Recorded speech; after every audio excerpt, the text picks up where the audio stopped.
No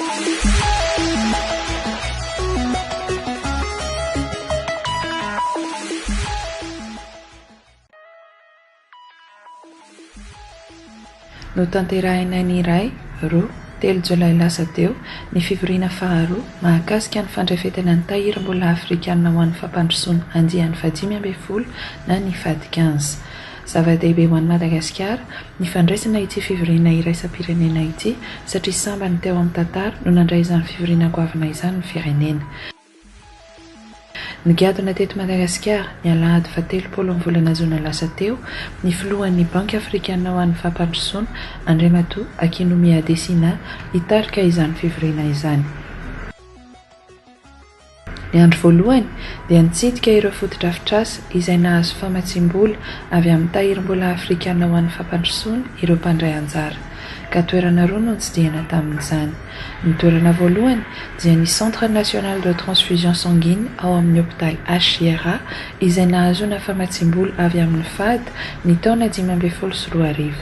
Ary ny toerana faharoa notsidihana kosa dia ny Centre National de Formation Professionnelle des Personnes en Situation de Handicap izay nahazoana famatsiam-bola sy notokanana tamin'ny taona 2012.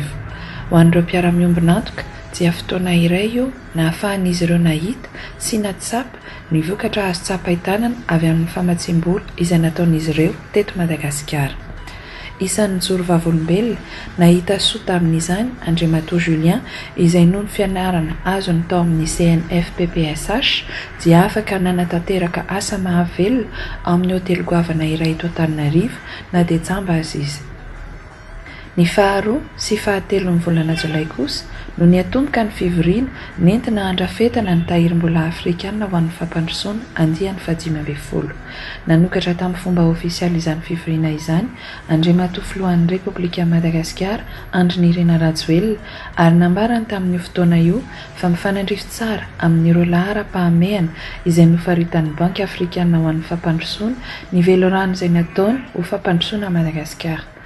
Il se trouve que ces priorités coïncident parfaitement avec la politique générale de l'État que nous avons mise en place afin de traduire notre vision en action à travers notre stratégie d'émergence, c'est-à-dire le VELRAM, qui signifie engagement, qui s'inscrivent directement dans les high-five de la BAD, puisque j'ai fixé les mêmes grandes priorités dans notre processus de développement, à savoir l'autosuffisance alimentaire, l'énergie et l'eau pour tous, la santé et l'éducation pour tous, la promotion de l'habitat et la modernisation, et l'industrialisation.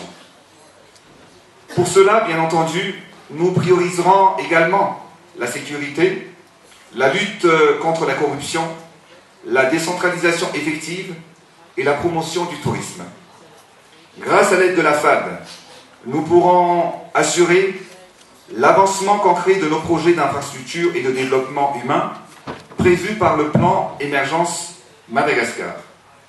Nous amorçons une nouvelle ère dans la vie économique de notre pays puisque nous démarrons une série de réformes nécessaires à la transformation profonde de la manière de gouverner à Madagascar. Firenena miisa 3 no voasolitena nandriseo fivoriana iraisam-pirenena izay notanterahina teto Antananarivo io niaraka tamin'ireo tompon'andraikitra ambony avy ao amin'ny filakevim-pitantanana ao amin'ny Banky Afrikanina ho an'ny fampandrosoana.